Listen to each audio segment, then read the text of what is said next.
So here we are in section 6-7. This is the last section of our course.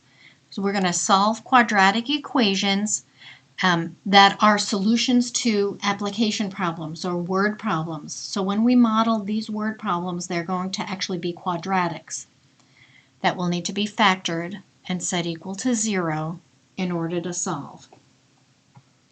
So let's look at example 1 here. An object is dropped from the roof of a 256-foot tall building, and neglecting air resistance, the height, h in feet, of the object above the ground after t seconds is given by this equation.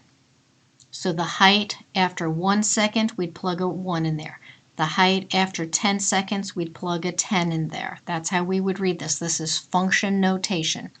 The height at a certain amount of time is, and we'll do a calculation. How long does it take the object to hit the ground? So for these types of problems, to hit the ground, or if you're talking about a diver diving into a pool, to enter the pool, anytime you're talking about dropping an object and hitting the ground, we're talking about the height equaling 0. That's what hitting the ground. They want to know if a baseball that comes off of a bat, what is the time before the ball lands in the outfield? That means height is 0. That's the clue there. So we want t. Where does negative 16t squared plus 256, when will that equal 0? Okay. So there are actually a few ways to solve this, but first we want to solve when is this equal to 0. The first thing we want to do is factor out a GCF. And so we can factor out a negative 16. And that's going to become t squared minus 16. Now we want to factor t squared minus 16. This is the difference of squares. Negative 16 is one of my factors. T plus 4 is one of my factors. And t minus 4 is one of my factors using difference of squares.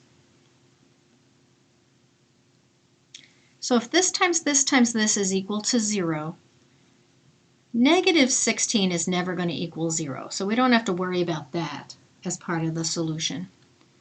So either t plus 4 is going to equal 0 or t minus 4 is going to equal 0. We break up the factors into their own two equations.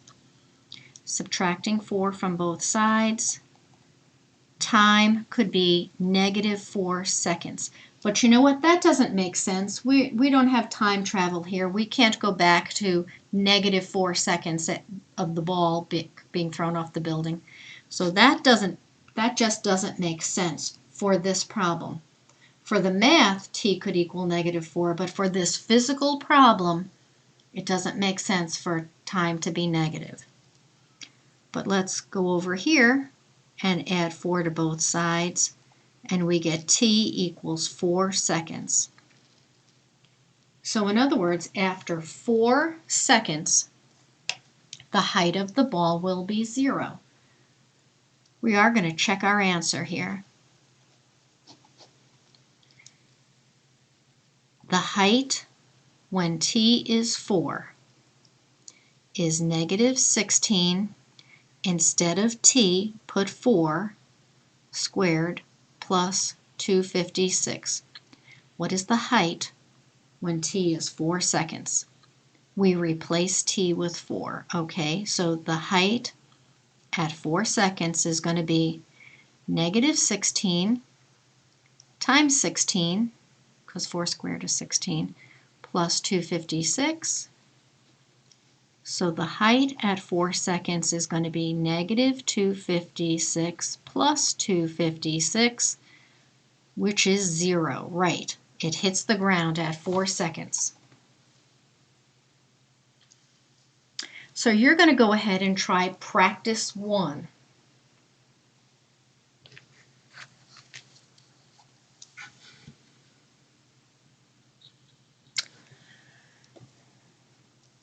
Okay, for classroom example 2, here we're going to do a translation problem. The square of a number minus twice the number is 63. Find the number. Okay, so the square of a number, that's the square of a number, minus twice the number is, that's going to be my equals, 63.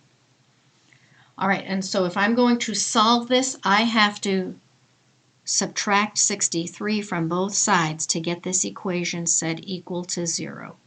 X squared minus 2x minus 63 equals 0. So I want the factors of negative 63 that add up to negative 2. And you try 1, 2, 3, 4, 5, 6, and eventually you get negative 7 and positive 9. Multiply to negative 63, but add up to negative 2. So I'm going to replace negative 2x with what it's equal to. X squared minus 9x plus 7x minus 63 equals 0. And now I've got a nice 4-term polynomial that I can factor by grouping. So I'm going to factor out an x and get x minus 9. I really want an x minus 9 here, which I will get if I factor out a 7. X minus 9 equals 0. So my two factors are x minus 9 and the other one is x plus 7. They equal 0. Which means now I'm going to break this up into two different equations. Either x minus 9 equals 0 or x plus 7 equals 0. So for this one, add 9 to both sides. 9 is a number that solves this equation, or this original equation. And also let's subtract 7. X is negative 7. That is also a number that matches that criteria. So we think there are two possible answers, and that is possible with quadratics. So let's go ahead and check our work. What is our equation is x squared minus 2x equals 63. Let's try 9. 81 minus 2 times 9. What does that equal 63? 81 minus 18. Does that equal 63? You know what? You do it on your calculator. Yes, it does. 9 is a valid answer. Now let's try negative 7. Negative 7 times negative 7 is 49. Minus 2 times negative 7. Does that equal 63? 49. Negative 2 times negative 7 is positive 14. Does that equal 63? What is 49 plus 14? You know what? It is 63, so that checks. So these two solutions actually solve my quadratic. So you're going to go ahead and try practice 2.